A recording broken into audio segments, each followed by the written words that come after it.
Allahu Akbar,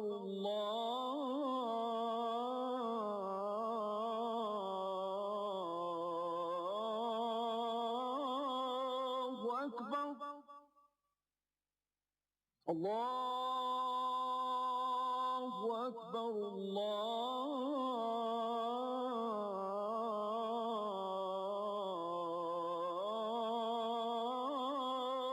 Akbar. أشهد أن لا إله إلا الله.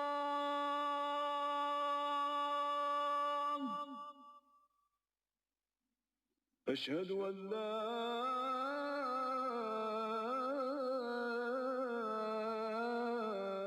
إله إلا الله.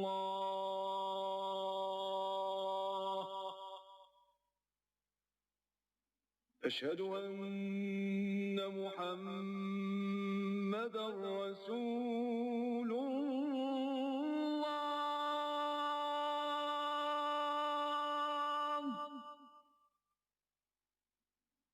أشهد أن محمدا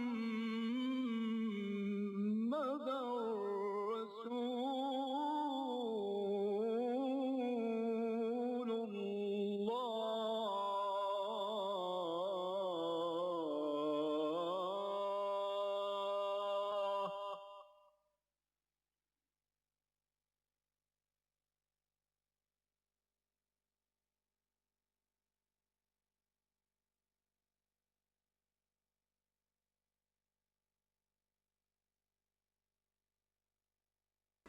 In the name of Allah, most beneficent, the most merciful, I welcome you, ladies and gentlemen, to the second session of today. Dr. Israr Ahmad covered two very important dimensions of our corporate collective life, the political and economic. And in this session, he will cover the social system of Islam, family life and social system, with special reference to the status of women. As you know, this status of women is a burning issue in contemporary thought, and he will dilate upon it from his own Quranic perspective. I request Dr. Israr Ahmad to please present his ideas. أحمده وأصلي على رسوله الكريم أما بعد فأعوذ بالله من الشيطان الرجيم بسم الله الرحمن الرحيم يا أيها الناس إنا خلقناكم من ذكر وأنثى وجعلناكم شعوبا وقبائل لتعارفوا إن أكرمكم عند الله أتقاكم إن الله عليم خبير. Al-Hujurat, Ayah 13. And in Nisa, Surah Al-Nisa, the fourth surah, الرجال قوامون على النساء بما فضل الله بعضهم على بعض وبما أنفقوا من أموالهم فالصالحات قانتات حافظات للغيب بما حفظ الله صدق الله العظيم. رب اشرح لي صدري ويسر لي أمري واحلل عقدة من لساني يفقهوا قولي. Dear brothers and sisters from Adam and Eve, may Allah bless both of them, and may Allah bless us all. The topic of this session, as the brother has said, is very burning issue, a very controversial issue. And I very well know that what I am going to say will not be easily palatable to most of you brothers and sisters. To the Western mind and the modern civilization, these things are very alien.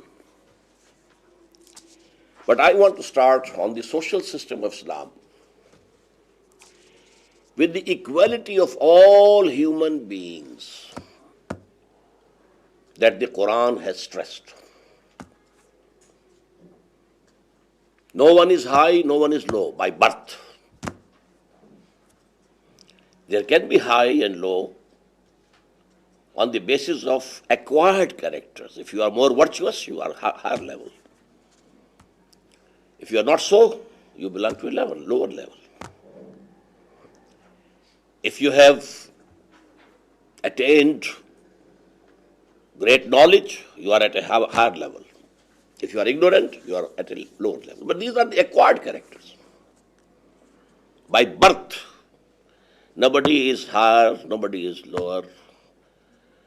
None is superior, none is inferior. I have quoted ayah number 13 of the 49th, this chapter or surah of Qur'an, Al-Hujurat. It translates like this. Ya ayyuhan nas, O mankind, inna khalaqnakum. We have created you all. Min zakarin wa unsa. From one male and one female. You are all the progeny of Adam and Eve. وَجَعَلْنَاكُمْ شُعُوبًا وَقَبَائِلًا. Then we divided you into nations and tribes. لِتَعَارَفُوا. Only so that you may be recognized. Who is he? From which part of the world is he? This is only for recognition. Nothing high, nothing low. Inna akramakum indallahi atqakum. The more respectable amongst you are those who are the most God-fearing, who have the maximum regard for God in their hearts.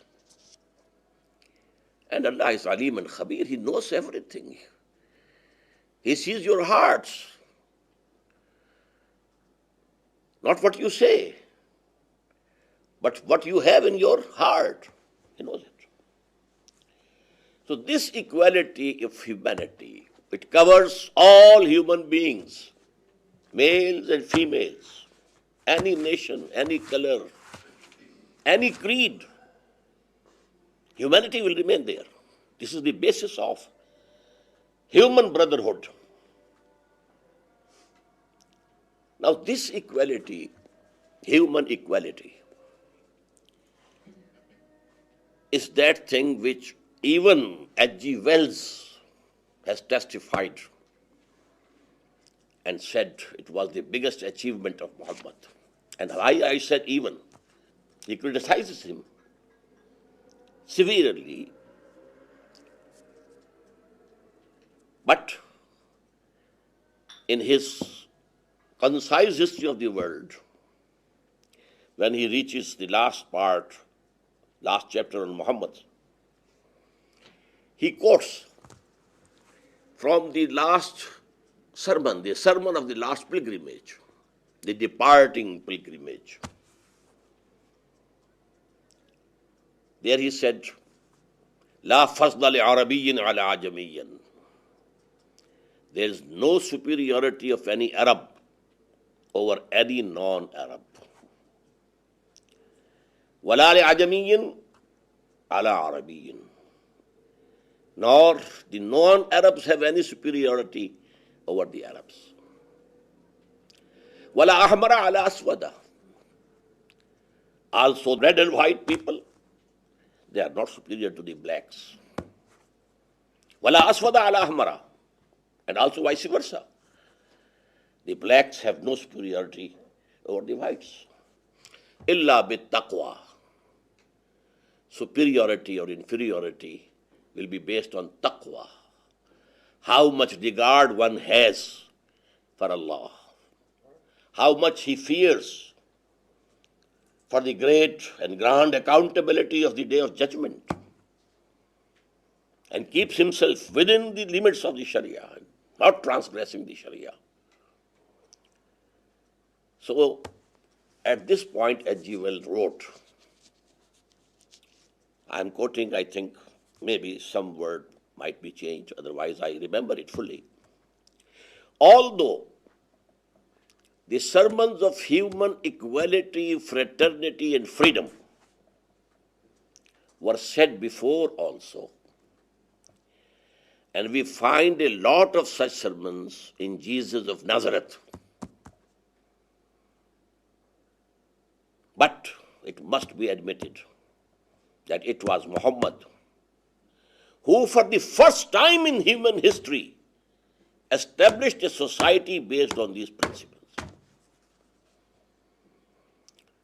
And this is the biggest testimony, coming not from any friend, but from the foe. His enemy, he criticized him bitterly, badly, with a very bad taste, just like Salman Rushdie and Taslima Nasreen of Bangladesh, in the same way. But here he has to bow down.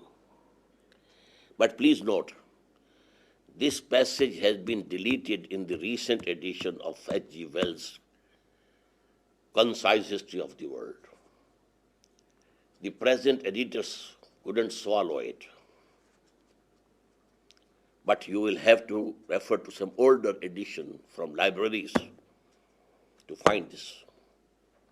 And I have cautioned you because maybe if you go and open the book and you don't find this passage, you may think that I have lied to you. So you have to go to the former edition. So now this is, I think, the biggest achievement of Islam. This applies to even women and men. By birth, men are not superior to women. Women are not inferior to men. They share human dignity, human respect, human honor, absolutely equally. The moral field is open to both of them.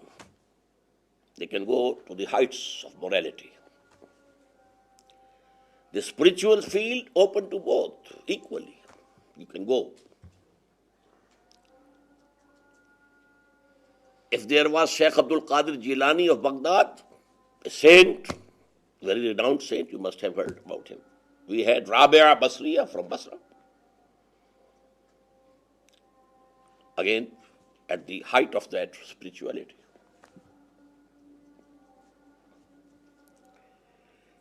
And let me point out here that the Prophet said, if a person has reared two daughters, educated them, and then got them married, his seat in paradise is reserved. He didn't say this for the sons, it's for the daughters. And you may recall that in that Arabian society, these daughters were so much disliked. In their infancy, they were buried alive. But Islam gave this honor. In the same way, you have to respect your parents. But the rights of mother are 3 times greater than the father. Again, 3, but doctor is not here, Mumtaz. 3 times. One of the companions asked the Prophet, sallallahu alaihi wasallam, who among the people deserves my service most? He replied, your mother. He asked again, and after her? Again, your mother. For the 3rd time after her, your mother. When he asked for the 4th time, then he said, your father. So this is the dignity that Islam has given to women. As about at the religious level, their equality. Let me quote one ayah from the 3rd chapter. It is 195 ayah. In the previous ayah or verse, there is a prayer, very long prayer of the believers to Allah. They are praying. I don't mention that. But in this ayah, 195, Allah says, فَاسْتَجَابَ لَهُمْ رَبُّهُمْ. Their Lord accepted and granted their prayer. أَنِّي لَا أُضِيعُ عَمَلَ عَامِلٍ مِّنْكُمْ. That I am not going to let any good deed of yours go in waste. Min zakarin aw unsa, whether you are a male or a female. Ba'dukum min ba'd. You are from each other. From the same father, you have the son and the daughter. The womb of the same mother has gave birth to the daughter and the son. There can be no difference, no superiority, no inferiority altogether. Now, if you keep in mind what was the status of women before Islam, in most of the countries, nearly the whole of the world, among Hinduism, among Christianity, they were thought to be evil in nature. They don't have spirits in them. Only males have the spirits, and so on. And the condition of women in India among Hindus was the worst. But Islam raised the status of women. Islam gave them a legal personality. You are a legal person. You can own property. You can do business. You cannot be married without consent. Full legal person.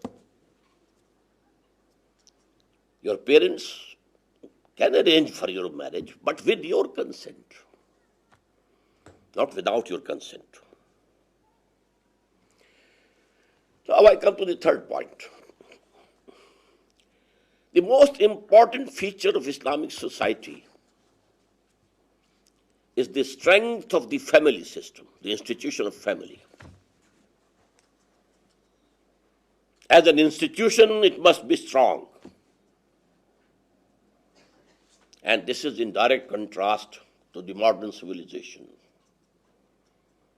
or the conditions generally in the West.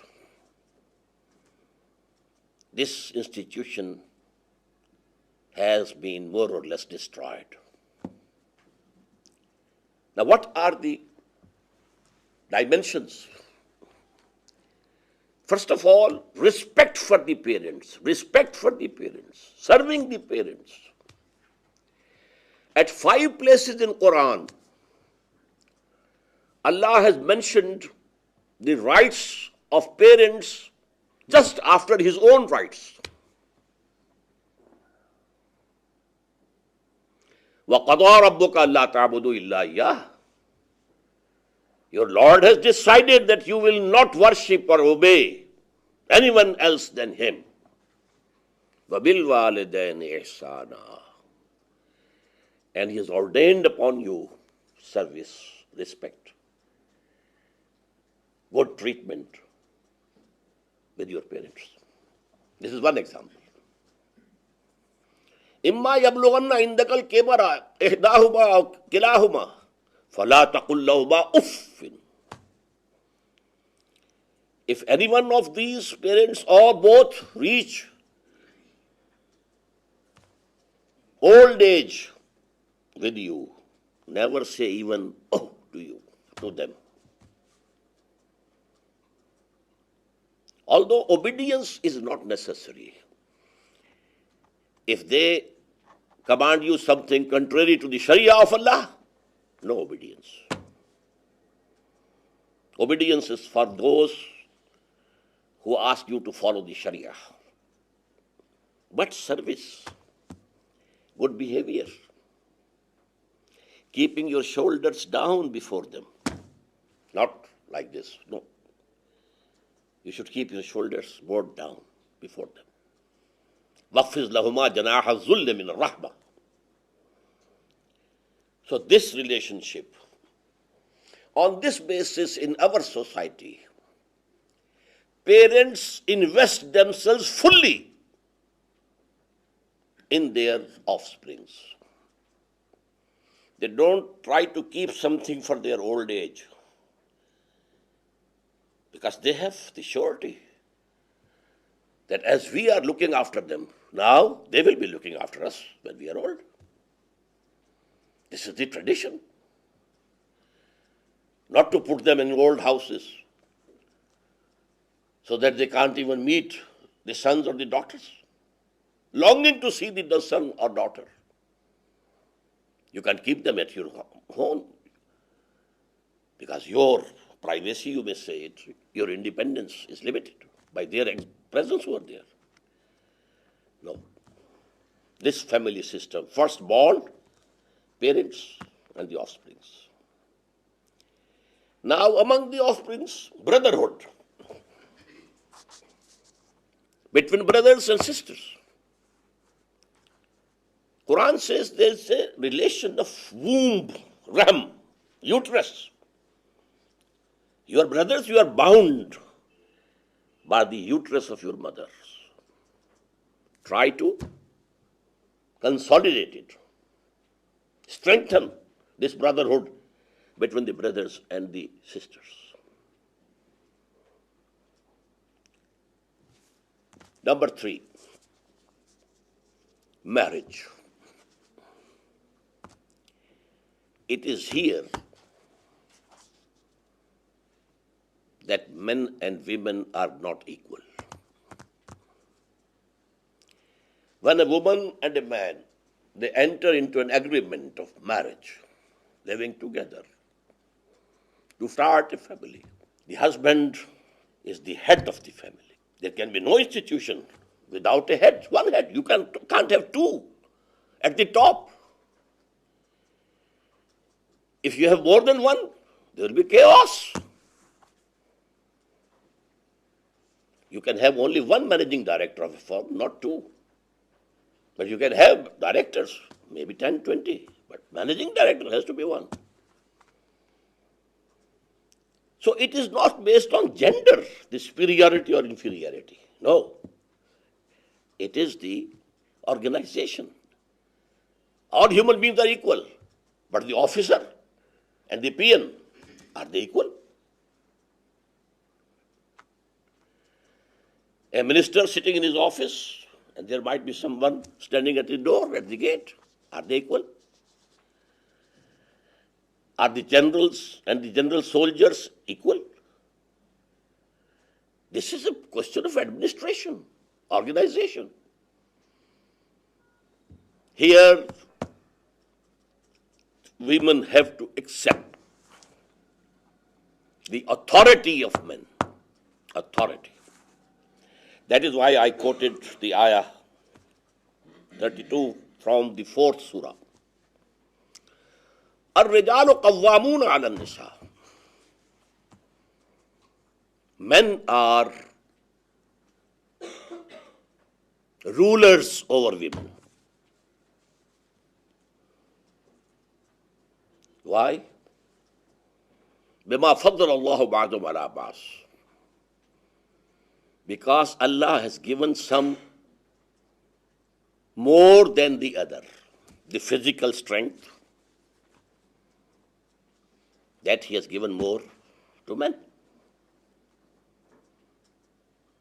وَبِمَا أَنْفَقُوا مِنْ أَمْوَالِهِمْ.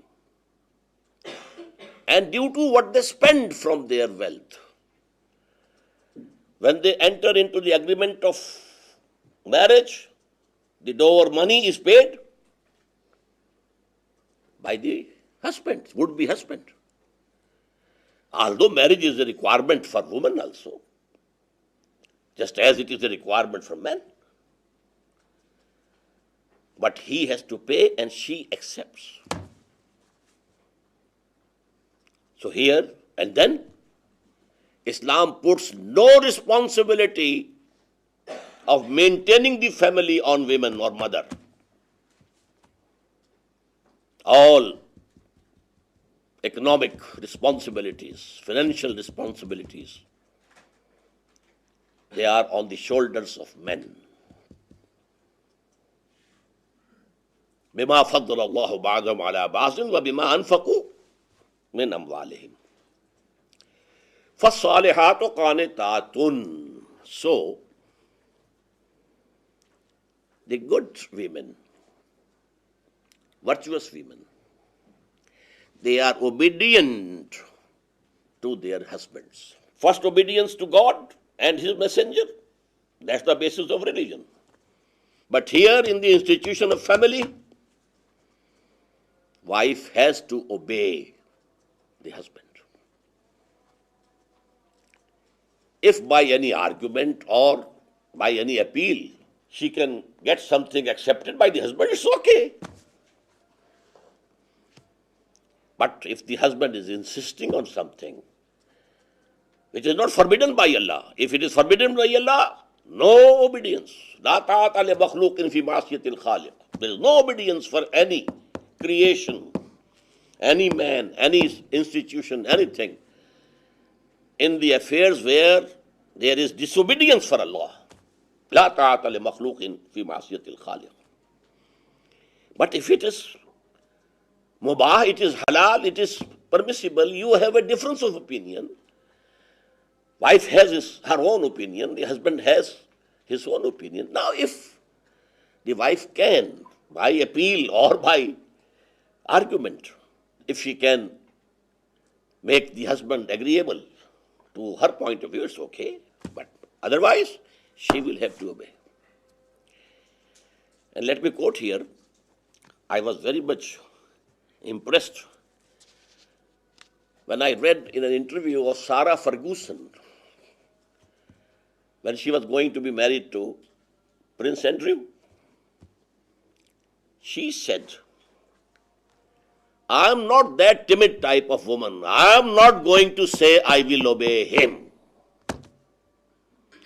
I came to know this is something necessary for a Christian marriage.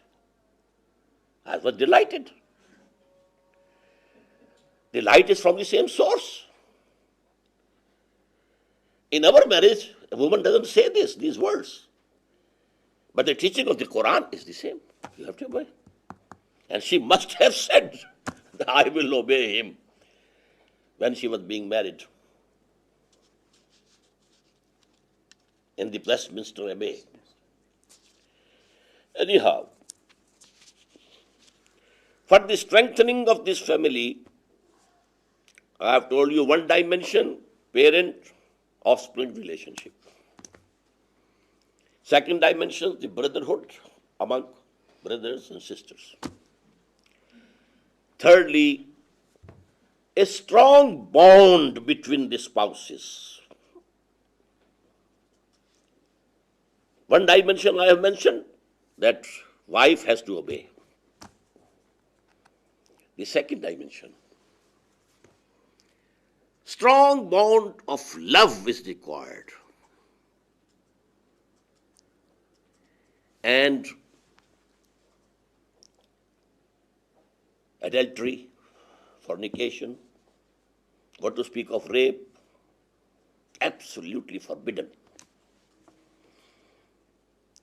The whole attraction of the sexes, which is natural. You know that Freud has said that this is the most potent motive, the sex. And it is definitely very potent, no doubt. Not the most potent, but it is potent. And there is the danger of anarchy, illicit relationships, illegitimate relationships, without any marriage bond. So Islam, the objective is to eradicate zina, to eradicate fornication, to eradicate adultery. But this is such an issue that Qur'an has not said, don't commit zina, don't commit adultery. Qur'an said, don't go even near zina. Keep away from it. Keep at a distance. Now, what are those distances that Islam has suggested? Number one, the society has to be segregated. No intermixing of the sexes. Lest this attraction comes into play and there is some foul play. Islamic society is segregated, absolutely segregated. Different teaching institutions, schools, colleges, different universities, segregated hospitals. Hospital for women, women are the patient, women are the doctors, women are the nurses. Men's hospital, men as patients, men as doctors, men should be the nurses over here, not female. And what happens in the hospitals? It's of common knowledge. We know that in the military, no medical units go to the front line with female nurses. All the nurses who go to the front line, they are male. So hospitals should be there, but they be segregated. Segregation of sexes is the fundamental principle of Muslim society. Number two, covering of the body, especially the sex organs and the organs or parts of the body of women which are attractive to men. This we call satr. Satr means to cover. For men, the satr which has been prescribed is from above the umbilicus to below the knees. If this much is covered, the purpose of the Sharia is fulfilled. You may have additional dress, you may have pants and coat and shirts, oh, okay. But that part of body cannot be exposed except for the wives or the surgeon or doctor when there is need. These parts have to be covered. And for women, whole of the body is to be covered, except the face only, and the hands only, and the feet only. It must be covered. And in addition to that, the body will be uncovered only for the husband or for the physician or surgeon. It has to be covered. Additionally, especially their bosoms and their chests, they should have an additional covering. And then there is the instruction that a woman's dress should not be very transparent type of dress, should not be very tight, so that the body curves become apparent. The Prophet said, "La'ana Allahul Qasiyatin Ariyatin." Allah has cursed those women who, although they are dressed, they are naked. The dress is so fine that it is revealing the body, or it is so tight that it is making prominent the curves of the body. But for this bosom or the chest, additional cover. The headscarf has to be worn in this way, that this is an additional covering for the chest. These are the commandments of the Sharia. Now comes the veil. This is necessary when a woman has to meet or see someone who is non-mahram. Now, who is mahram? Please note. The relations with which a woman can never be married, in any case. They are mahrams. Father, brother, nephew, her own nephew. They are mahram.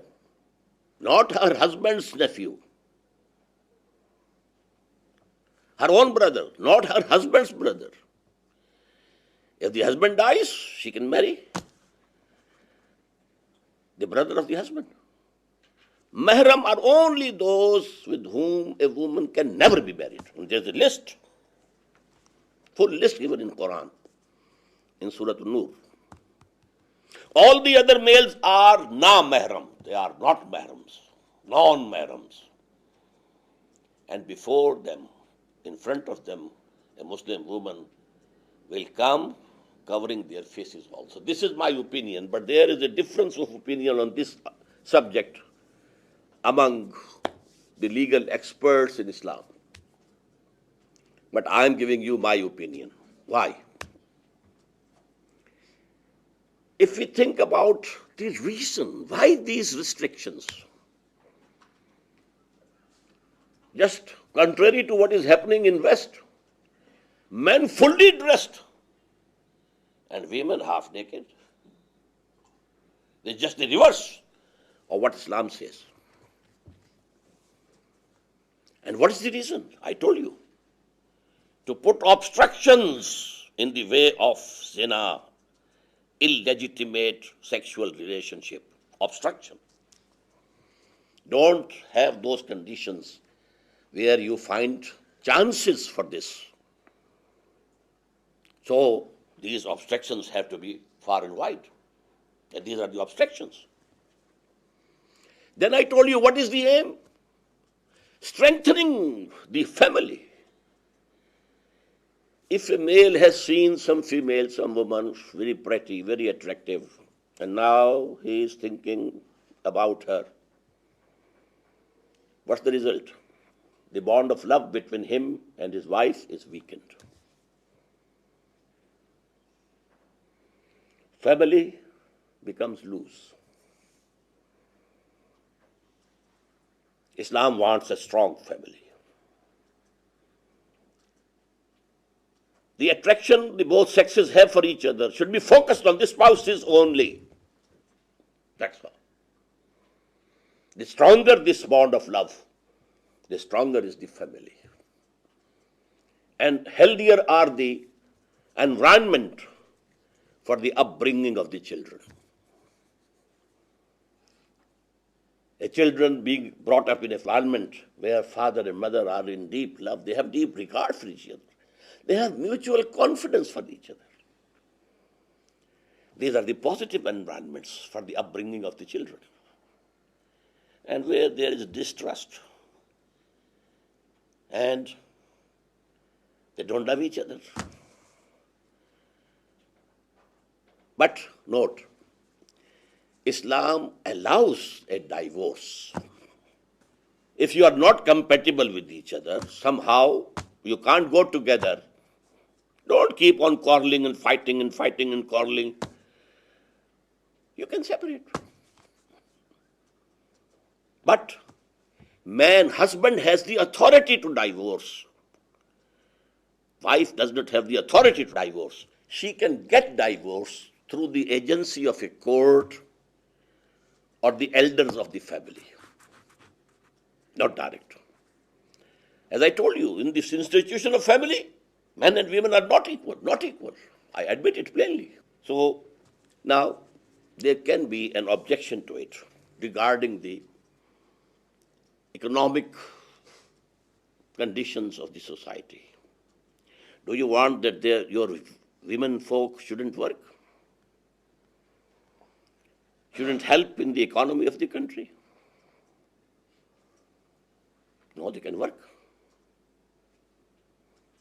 Number one, they can teach in the schools, colleges, universities. But female schools, girls' colleges, a separate university for women, as today we have in Tehran, under the name of Fatma Zahra University. Exclusively women. Then they can be doctors, they can be nurses, but in the women's hospitals. Then there we can develop cottage industry. Women working at their homes, they have not to go out. No spending of their time. No need of any makeup to go out. They can work at their homes. Cottage industries. Then we can have special industrial units where only women should work and only women should supervise. Then the whole primary education can be given to women. Children below the age of 10, okay. There can be co-education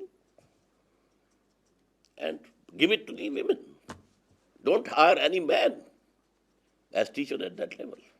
You can use your women workforce, but only if you have the real intention to obey Allah and His Messenger and abide by the Sharia.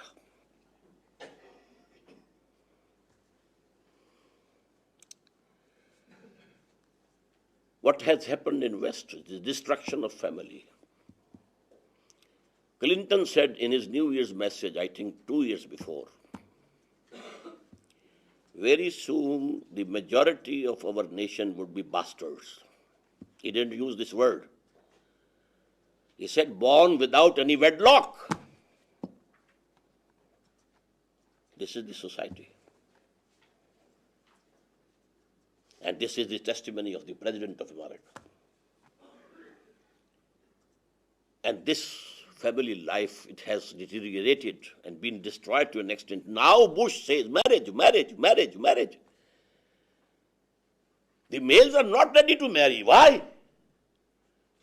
The family laws, they are very unnatural.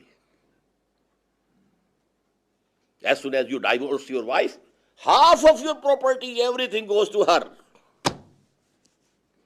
Why should I marry? We are living together, we are not married. Living together, children are being born without any wedlock. The biggest problem is incest. Among the medicine, which are mostly used, are for the mental illnesses. And I was told by psychiatrists that the biggest cause of these mental illnesses is incest. It gives you a guilty conscience, and that guilty conscience develops. Abortion. Now Bush is saying, no, there should be some restriction to abortion. Because the society is going.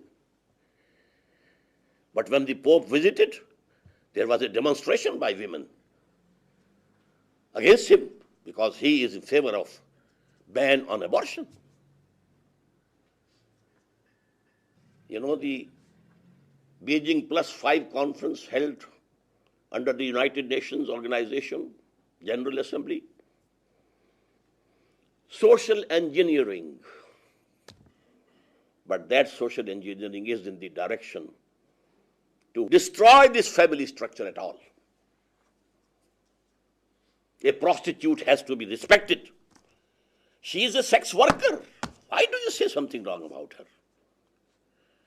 Someone is using his muscles to earn money. Someone is using and selling his faculties, brain. She is using a part of her body. Why do you object?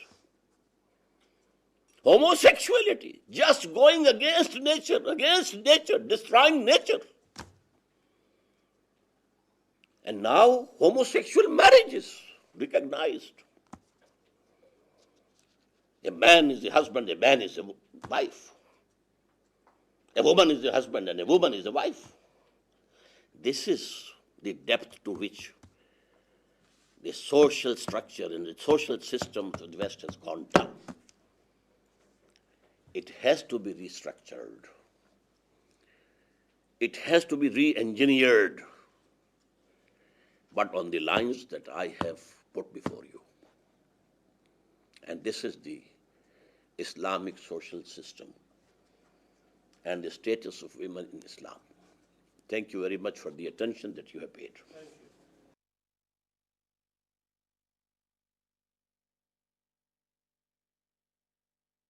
Dr. Israr's presentation or discourse has a positive side. On the positive side, he has presented his understanding of Quran and Hadith. And on the negative side, it is a critique of the Western irreligious, materialistic society and social setup. Now the floor is open for discussion. Yes, please. I read in the book that middle-aged women are allowed more freedom to go out into the society. At what age does middle age start? It's not middle age, it's old age. But then only there is a relaxation in the dress code. That's all. Not in She her doesn't need to mobility? cover her hair, etc. But that is the only thing. So that doesn't Not mean that she should go out she cannot go to the no. mosque to pray. Yeah? No, it's not forbidden. It is not forbidden? Not forbidden.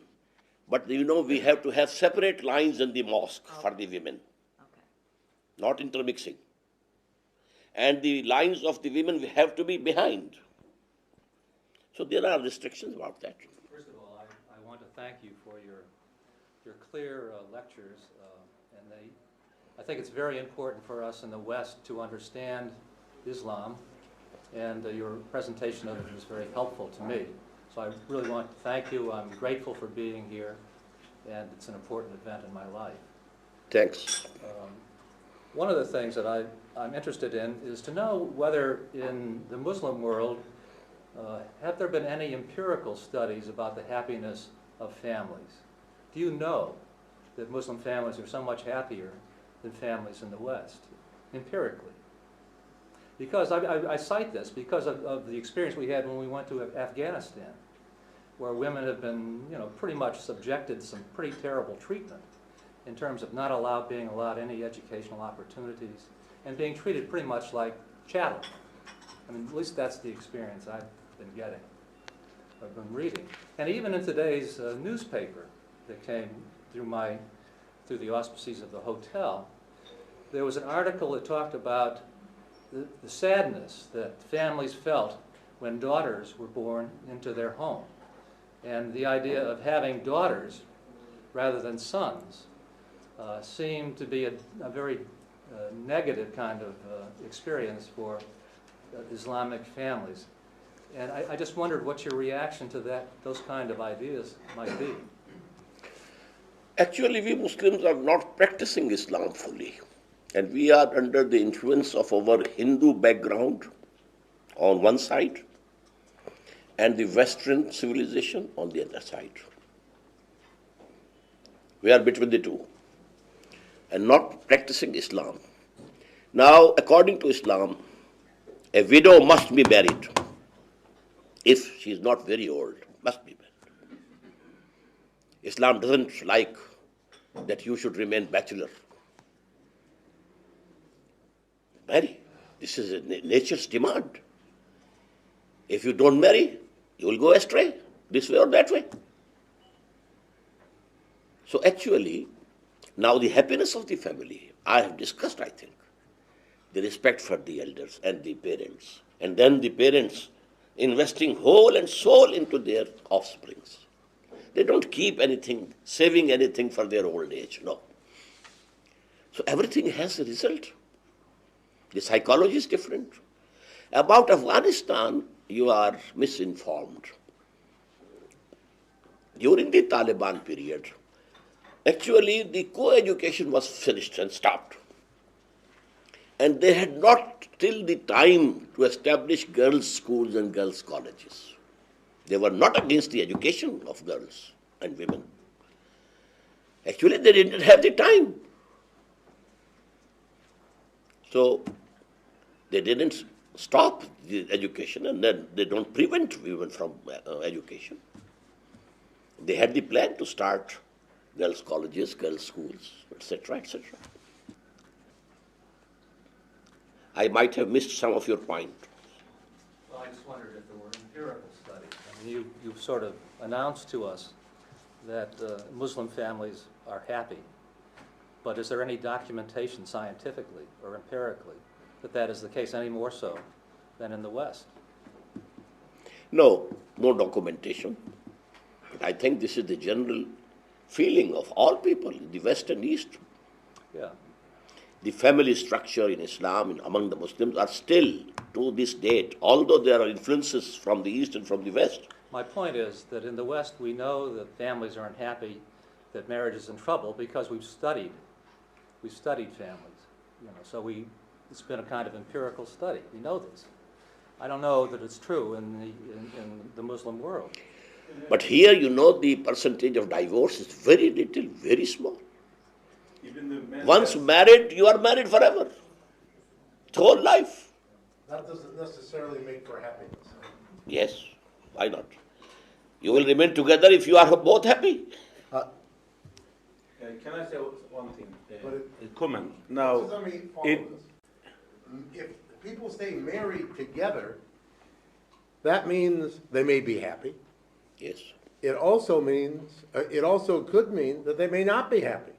I mean, if divorce in a society is frowned upon, which it is, and or even not allowed unless the man says it is all right, then is it not possible that in some families or many families, we could have a very unhappy situation? We could have an unhappy situation, perhaps most especially with the woman. Is that not possible? But the teaching of Islam is that you get separated if you are not happy among yourself. And the woman can get the divorce without the consent of the husband through court. Court will give the verdict. You are separate now. But still, this percentage of divorce here is very low, very low. can I add one thing? Go ahead. Yeah, just because it is related to the subject. Yes. Now, in Muslim countries, mostly men has the right of divorce. If he says you are divorced, finished. But still, the rate of divorce is very low. This is a sign. Okay. Now, in West, we have to go to court, etc., etc. But here is not so. If man says to his wife, you are divorced, finished. But still, the rate of divorce, like Turkey, is very low. And although we have a lot of very severe economic conditions, etc., but still rate of divorce is almost zero. But this is a sign. I think it is an answer to A very pertinent point. Dr. Ralph's question. Yeah. I mean, this is a sign. It is an empirical study. Yes. Yeah. Just a comment from my family background. My grandfather divorced my grandmother at least 1 million times, and she never left him. That's true, and he was in a state of anger most of the time. You are exaggerating. No, There might not be million days in their lives. I mean, lots of times. She never left him. Okay. But on the humorous tone, I'll come back after Louis. First of all, again, it's a privilege for me to be here, to be at this table. Thank you. My question is about polygamy. Polygamy, yes, it is allowed. But it is not imperative that you must marry more than one or two or three. It is allowed. And the grounds are, number one, there are certain occasions. For example, there's war. In the First World War, Second World War, how many men perished? Now women, they were without husbands. If there's polygamy, they will also be living normal human life. Secondly, the sexual urge in males is not equal in all of them. The lust for wealth is not equal among all the humans. in the same way, the sexual urge. There might be certain males who are so much stronger in their sexual urge that one wife can't do it. Because the sexual process in women is restricted, interrupted by the periods, by pregnancy, and so on and so forth.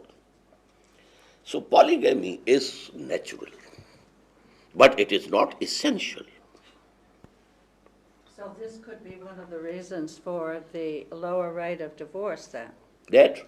Lower rate of divorce. This could be one of the reasons. No. Because in the States, this would be considered, in the States, what I mean is in Christian marriage, this is considered adultery. To have second wife is adultery. Yeah. Yes? No, not in Islam. There you have to divorce one wife to have another one. Yeah. Yes, that is why that is one factor for the greater number of divorces. We call it serial. Or you have to accuse her of some adultery and some, something, and then only can the, Christian marriage can be finished. So these are things, Can I have at you again just a little bit? Sorry. Now that I've started. You said earlier in your lecture that the Qur'an speaks to human equality. Human equality. There's no one higher nor lower, and so forth. And then you said it's whatever you have in your heart that counts. And I wonder if it's more than that. It's not only what is in your heart, it's what you do. It's what you do. It's your actions. We talk about orthodoxy, right thinking, but we also talk about orthopraxy, right doing. Right doing. Both are very, very important. Yes, I admit. I guess you recognize it. I accept. But in terms of equality in marriage, you say there is no equality. There is no? No equality. No equality in marriage. That the man is head of the woman. Yes. Yes. But in our conception of marriage, it's a partnership. The man and the woman engage in a partnership. Some have more skills, perhaps in business or in some other respect than the other, and so they contribute to the good of the whole, rather than kind of strict division of labor. So there's this kind of sharing that in a good marriage takes place. At least that's been my experience, and the experience of people who have been involved in good marriages. It's not a superior-inferior kind of relationship. I didn't use these words for that relationship. But they sounded like it. Actually, marriage is a partnership.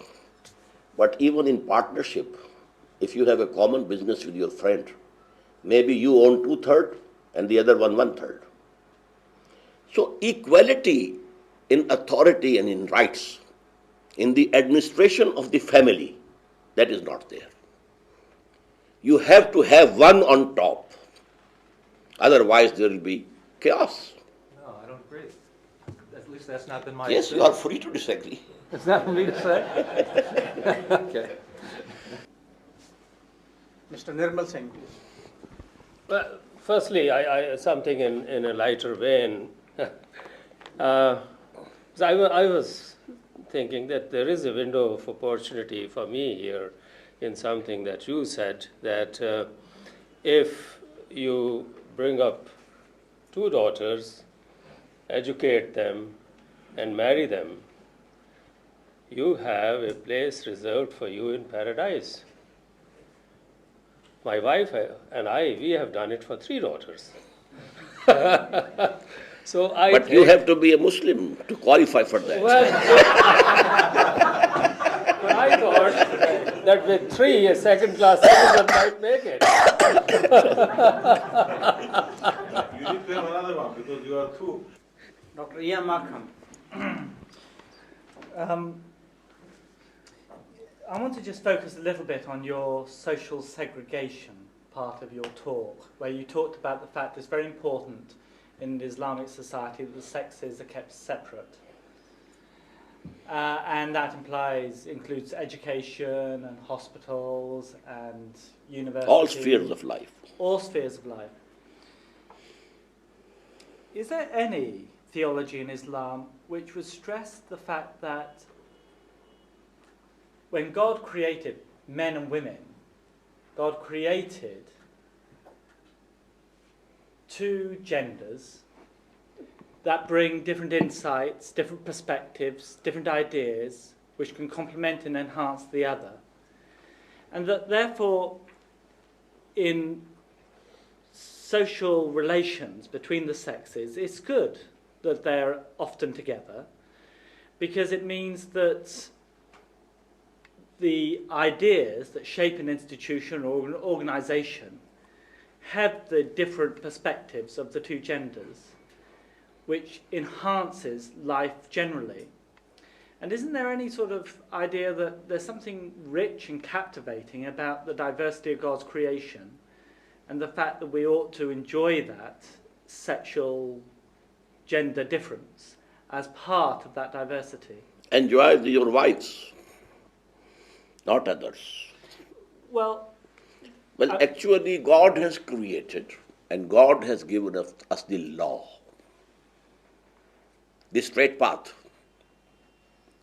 And He ordained in the very beginning, "Imma yatiyannakum minni hudan." Whatever guidance comes to you from me, you have to accept it and obey it. So that is the law. You have to obey it. And He only knows what you are speculating. Allah knows all these things. But if there is intermixing, is there not the danger that you fall in love? Well, if I may have a quick supplementary, many religious traditions are committed to the idea that the best way to avoid sin is to avoid temptation. Right? Yes. And that's the assumption you're making. Yes, yes. And that's true. You know, if it's very unwise for me to go to a brothel if I want to remain faithful to my wife, and therefore I should avoid brothels, and that's a good ethical principle. But it's how far you take that. And to insist on total separateness seems to be very, very extreme. Surely... At home, the brothers and sisters are not separate. They are living with each other. The father and mother are there. They are not separated. You know, this concept of marriage, you know, no man can ever imagine that he can marry his sister. So all those, you know, sexual thinking and imagination won't come at all. But where there is a chance for marriage, then, you know, your sexual urge and your desires, they come into play. So this is it about Islam and our, you know, teachings. Would you say that Islam and its social system, as you describe it, is almost identical with the Jewish social system? We know that the law of Moses was Islamic. And there are few changes only in the law of Muhammad sallallahu alaihi wasallam. And you know, they don't take pork. We don't take pork. It's forbidden. It's forbidden. In the same way, you know, many things are common. Regarding law and Sharia, the Muslims and Jews are nearest to each other. Regarding the person of Jesus, the Muslims and Christians are very close to each other. We believe in the virgin birth of Jesus. We believe in his miracles. We believe he was taken to heaven alive. Only difference is that we don't believe that he was crucified. Someone else was crucified. And that clue I got from the gospel according to Barnabas, that it was Judas Iscariot whose features were changed to those of Jesus. And he was crucified, and rightly, because he betrayed Jesus. So, we think that he was taken to the heavens before he was arrested. And the features of Judas Iscariot were changed to the features of Jesus. He was crucified, and Allah has taken Jesus, and he will come. The second coming of Jesus is absolutely common between Muslims and Christians. May I follow Roger, since he... I had a question which I'll ask, but briefly, I suppose the answer to you, Roger, is that there is no one social system within Judaism. And if I take traditional Judaism as defined in the Talmud, which is authoritative, then the position of women in that traditional Judaism is far inferior to the position of women in Islam. And in regard to marriage and in regard to sex, there are many similarities. But in other ways, in terms of equality that I understand that women have in Islam, there is in the most traditional part of Judaism no such equality whatsoever. And if I had time, which would be more than 5 or 6 days fully, I suppose that I could specify this, and I think everyone here would be terribly shocked at how bad the situation is. But I want to emphasize finally here in this comment that that is only true in one part of Judaism. So there's no one social system. But now, having said that, I have one brief question for you that goes right to the beginning, and it's a question that comes from the very beginning of your talk this afternoon, when you said individuals, male and female, are born equal, totally equal, and then, of course, what they do in their lives, you mentioned one thing they do. If some acquire far more knowledge than others, then that puts them at a higher status. But my question is this: would you not agree that everyone is not born totally equal? Some people, some men and some women, are born with far more intellectual qualities than others. That is verifiable. If that is the case, then we would expect what has undoubtedly been the case, that those who are born with far more intellectual abilities are able in their lifetime to acquire far more knowledge, and if indeed that puts them at a higher status, then my question is it not the case that perhaps then everyone is not born equally? I again say and stress that by birth they are equal absolutely. When, due to their higher intelligence, they acquire more knowledge, more wisdom, then they become superior. But the status as humans is absolutely equal. As moral agents, as persons. Yes, sister. I have been... And Marsh. I'm sorry.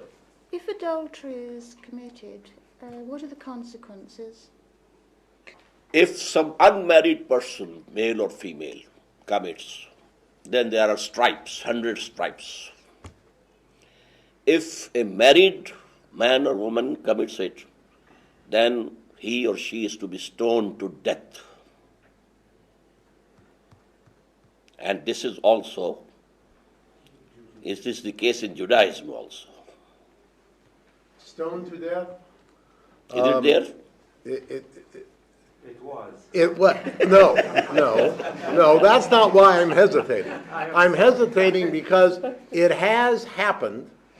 There are, as I'm sure there are in Islam, some Judaic theologians who say it has happened because that is what is ordained from God, but there are many other very traditional Orthodox theologians who would disagree with that. So you are not incorrect that there has been that belief that has happened, but that again is only one aspect of Judaism, and since I myself do not claim to have the true, total, correct Word of God as to which is the most correct interpretation in Judaism, I won't go any further than that, although it's fairly obvious that I would certainly not agree with the stoning to death.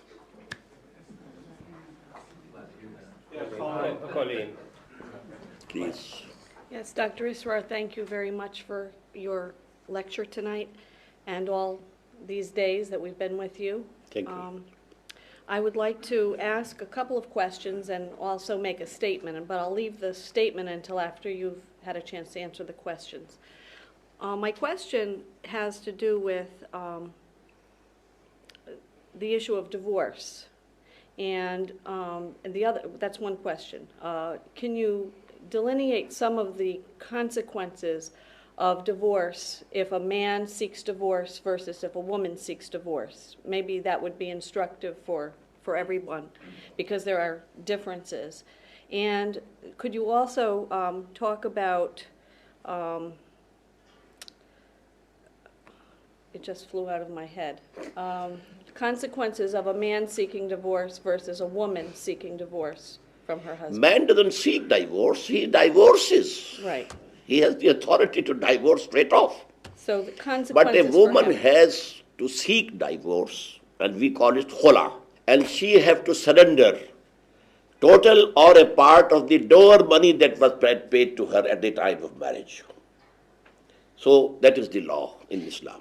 Can I ask, does that include cases where the woman seeks divorce for cause? In other words, the husband has failed in his Islamic duties to her. For example, he's failed to support her or whatever other duties. Yes. On this ground, So she does can seek divorce. And does she still have to seek Even the on dower? the ground that the wife doesn't like the husband, she can seek divorce. And the Prophet ﷺ decided such. A woman came and said, I don't like him. Then he got her confined to a room which had all, bad things in it. And she remained there for the night. In the morning, the Prophet asked, how you pass your night? This was the best night that I have passed, when my husband was away. So the Prophet decided, okay, you are separated. This is the right of woman. And if a man divorces his wife, what are his obligations to her? Are there any? Only for a certain time he has to support her. 3 months, 4 months, different, financially. And he has to pay, if he has not yet paid the dower money, now he has to pay. That's all. Nothing more. Thank you. I thought of my other question, and it has to do with, I was reading in your monogram on women and the movement, the Tanzim movement, and the role of women in it. And you did speak in it about the role of women in the revolution, the Islamic Revolution, and how their role is different. Could you talk a little bit about that? Yes, women have a role to play, definitely, alongside with the men, Because the ayah that I quoted, that refers particularly to the revolutionary movement. فَاسْتَجَابَ لَهُمْ رَبُّهُمْ أَنِّي لَا أُضِيعُ عَمَلَ عَامِلٍ مِّنكُم مِّن ذَكَرٍ أَوْ أُنثَىٰ بَعْضُكُم مِّن بَعْضٍ فَالَّذِينَ هَاجَرُوا وَأُخْرِجُوا مِن دِيَارِهِمْ وَأُوذُوا فِي سَبِيلِي وَقَاتَلُوا وَقُتِلُوا لَأُكَفِّرَنَّ عَنْهُمْ سَيِّئَاتِهِمْ. In that revolutionary movement, women were with the men. Hijrah to Habsha, men and women both. And one man, one woman, husband and wife, they were martyred by Abu Jahl. So they laid down their lives. But then later on, they prepared their sons to sacrifice their lives for the propagation of Islam. And during the movement, they can propagate Islam to women and to their own family. Men also who was mahram, to the brothers, sons, the uncles, etc., etc. The nephews, you prepare them to propagate Islam. So this is the role of women. We have that section, women's section in Tanzim Islami. But there is segregation. Can I revisit? She has a comment. Oh, sorry, yes. Yeah, and my comment actually, I don't think that you'll accept this, but I'll go ahead and try. My comment comes out of my background in psychology. My bachelor's degree was in psychology, and I've had an abiding interest in it. And my studies have led me to the conclusion that it's a sort of a cliche. I think most people have heard it. Violence begets violence. And the other part of that is that violence does damage to the human soul, both to those who are the recipients of the violence and those who do violence to others, are damaged. And there are tons of studies, all kinds of studies in sociology, psychology, that bear this out.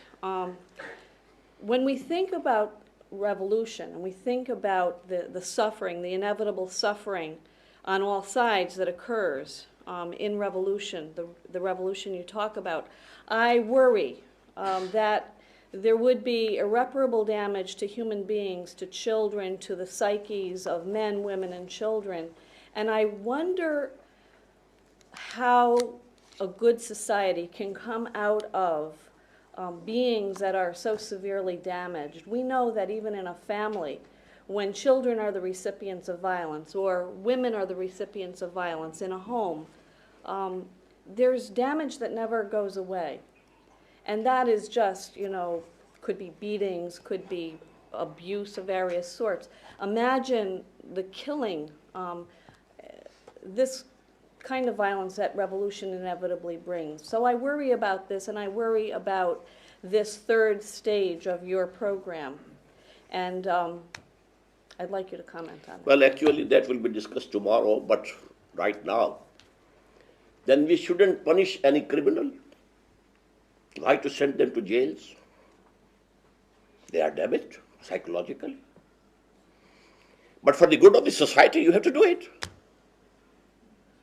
In the same way, to overthrow an oppressive regime, a discriminating regime, an exploitative regime, which is hurting the whole humanity, hurting all men and women, then you have to use some violence. And operating, there's gangrene in the arm, you cut it off.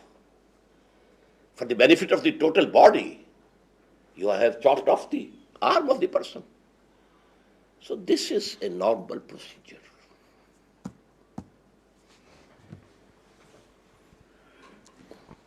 Yes, yeah, Malcolm, please.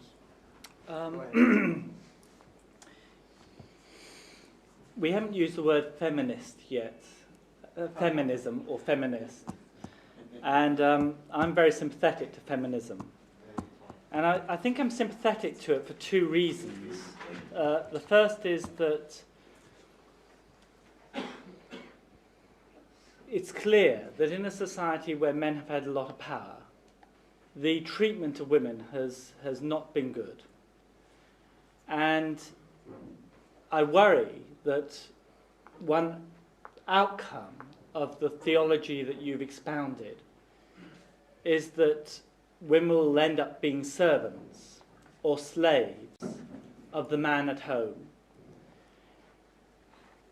serving them in whatever way, often perhaps using force to get what they want. And I think that is obviously wrong. For all sorts of religious reasons, I think that's obviously wrong. The second reason I worry, the second reason I'm sympathetic to feminism is because in a society where we share the power with women, then the option of both having a family and having a career are also shared. And I think that's good because it means you get better fathers who take more interest in their children. And you also get a better society because the resources of intellect and ability serve society more effectively. And therefore, a society where feminism is taken seriously is a society where both men and women contribute effectively at home, but also contribute more effectively at work. Can you tell me what you would definitely mean by feminism? Feminism is the equality of men and women. Equality. Equality. So part of the equality we admit.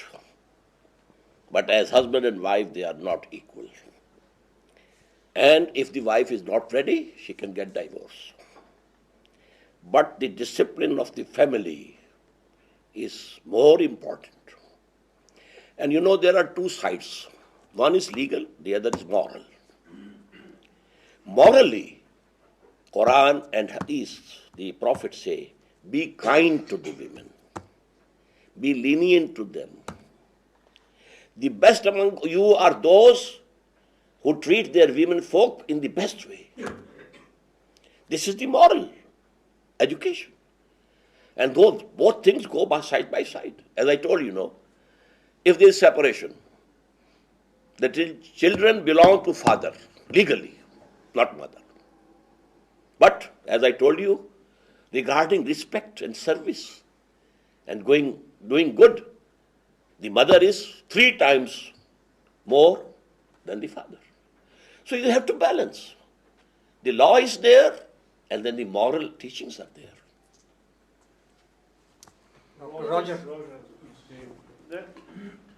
Let me try and be a little bit more critical than what we've been so far. You start off by saying at the very early part, this will not be easily palatable to the Western mind. And I think you're right. And you're right because your social system exists in a vacuum. And you're critical of the Western family because you don't look at the social system in the context in which it exists. Very briefly, I'm going to outline just a little bit of that context. Before 1960s, the divorce rate in Western societies was very low. After 1960, it rose inexorably. And I would be the first to be anxious and worried about what is happening. But it is, by comparison to what you have outlined, a revolutionary social system in the West. And we are learning every generation. And I suspect every generation we produce is better adapted to the world whereby families are controlled by contraception, which is a technical revolution for any social system. And because your social system exists in a vacuum, it seems to us deeply oppressive. And of the one thing that I've heard so far since I've been here, it is that oppression that we find so difficult to accept. Now, of course, it's ideal that old people should be looked after by their families. But you have to look at the context in which the breakdown of families happen, the growth of a capitalist society which you wish to have in your new revolutionized society. And if you have capitalism as you wish to have it, then you will have the same breakdown as we have to the present time. I said we have a limited capitalism. We have to change the capital. And there are steps. Interest, banned. Speculation, banned. Trading only, cash. Or if it is for future, total price is to be paid in the beginning. So the capitalism of West, modern capitalism, and the capitalism of Islam, they are very far apart. And I couldn't understand what you mean by a vacuum. You can say that we are existing in vacuum, but only from one point of view. That a civilization has dominated the whole of the globe. And we are against that civilization. But we are powerless up till now. We dislike it. But we are very much in it. Only we need some Lenin, according to you. He gave it to you, Roger, he gave it back to you. You are the only one he likes too much, Roger. That's very good. That's very good. Can I revisit the issue of segregation from the standpoint of political and social economy? If one looks at contemporary Muslim societies, empirical Muslim societies, from Indonesia to Morocco, most Muslim societies have not been urbanized yet. This is very clear in the largest Muslim country, Indonesia. It's very clear in Bangladesh. It's very clear in Pakistan. And in the countryside, in peasant economies, women are extremely active in the labor force. And this is very true in tribal societies, in the desert, in the Sahara, in West Africa, in the desert in Arabia. Women are extremely active in the labor force of the desert, which means that throughout human history, women have never been absent, and there has never been segregation because of the economic necessities of life. Now, and this is also true in urban societies. Now, modern contemporary urban societies, there is no segregation between men and women in these societies. And I do understand, that's why I go back to Roger's point about the vacuum that we're talking about, that the kind of revolution that you are calling for seems to be a comprehensive total revolution. It is not just ideological, but economic, political, Yes, social, ideology covers all the civilizational, yes. and so on and so forth. Yes. And it seems that this is going to be a major task. It is a major task to It is solve. definitely a major task, not an easy task. But,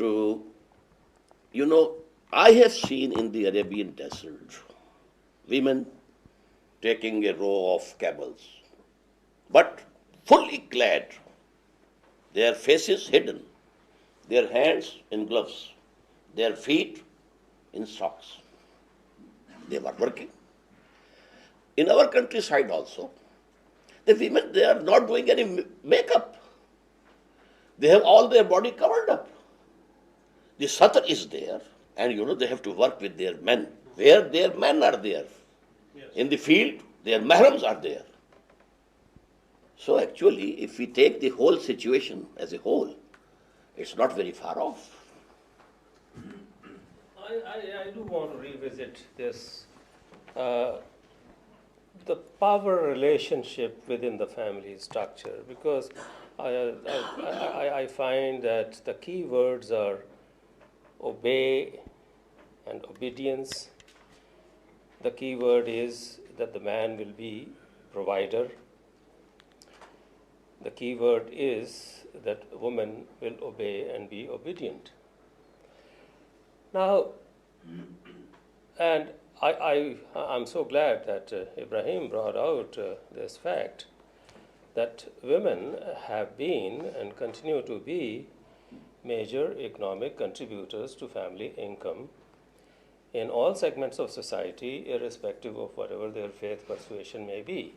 There are numerous studies, I myself have carried out in Indian context, and we have found them.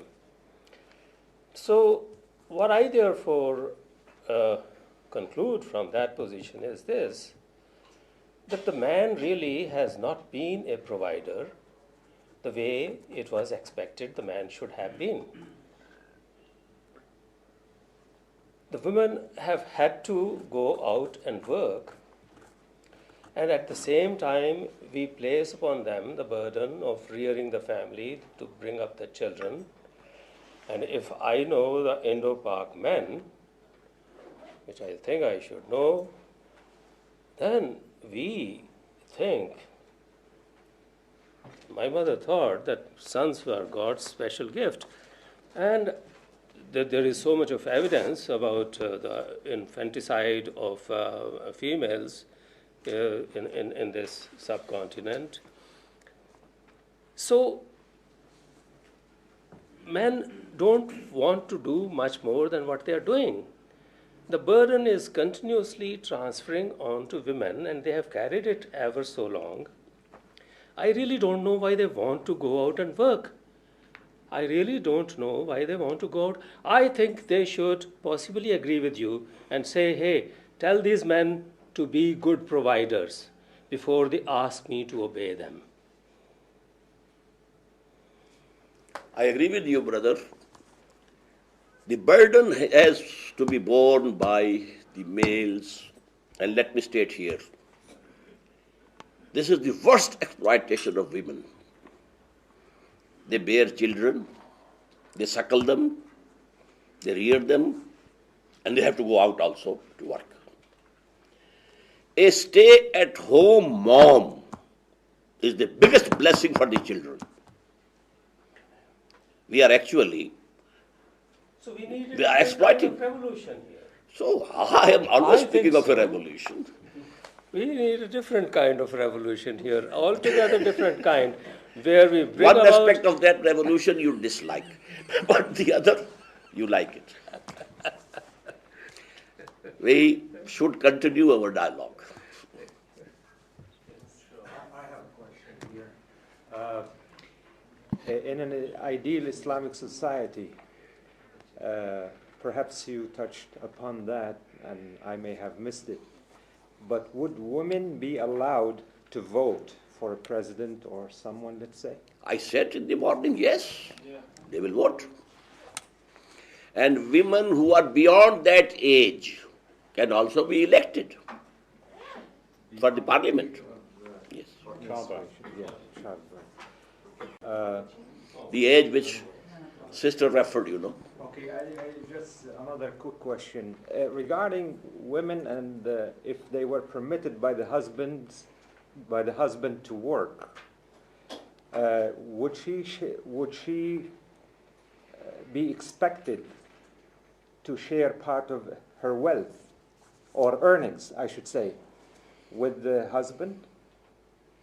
There is nothing haram about it, but she cannot go and work in an environment where there is mixing of men and women. I told she can be a teacher, she can be a lady doctor, she can be a nurse, but the working hours of women's duty should be less, so that they can look after their... So he's asking about the earnings. Well, a teacher, if she's working, she's earning.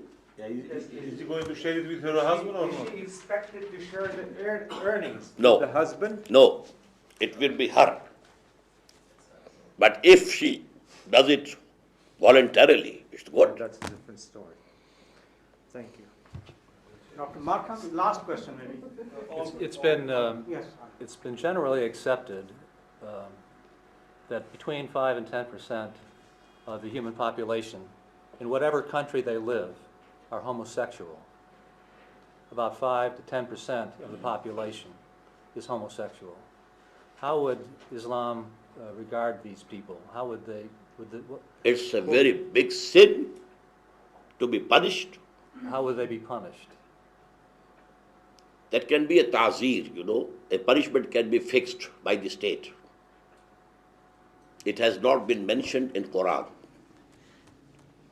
We have two types of punishments. One which have been mentioned specifically in Qur'an and the Hadith, and the others which a state, Islamic state, can determine itself. But I missed your point. What percentage of people are homosexual according to your idea? Between 5 to 10%. 5 to 10%.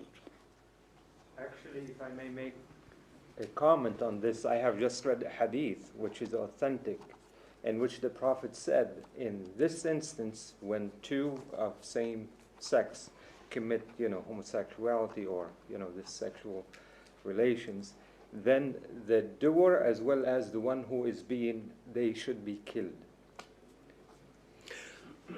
Actually, I'm not an expert in Islamic law. That's not my subject. And why? This is because unless there is the will at the national level to establish and enforce Islamic law, there is no use in going into these discussions. So first of all, a revolution has to be brought about. And after that, there will be a decision that now Islamic law is to be enforced. Then we shall have dialogue among ourselves. What is really Islamic and what is something which has come from outside. Can I just, I'm an observer, I'm sorry to butt in. Regarding the statement that 5 to 10% people are homosexual, there is a very strong scientific study that regarding animals, in their natural habitat, they don't exhibit homosexuality. In a zoo, they do. In a zoo, they do? In a zoo, they do. There are 7 or 8 things which include, for instance, obesity is also something that animals, get into in a zoo, but not in their natural habitat. Somewhere, the current day, modern day civilization is producing pressures and stresses which are causing this thing. I don't disagree with the figures, but the cause is something that we need to look at. Maybe the kind of solution that Dr. Israr is presenting will take care of this side. So somewhere sort of contesting that this is a natural thing. I think the natural thing is, of course, Heterosexual. Thank you. Thank you. Okay, see you. I thank you all. Thank you very much. الله أكبر الله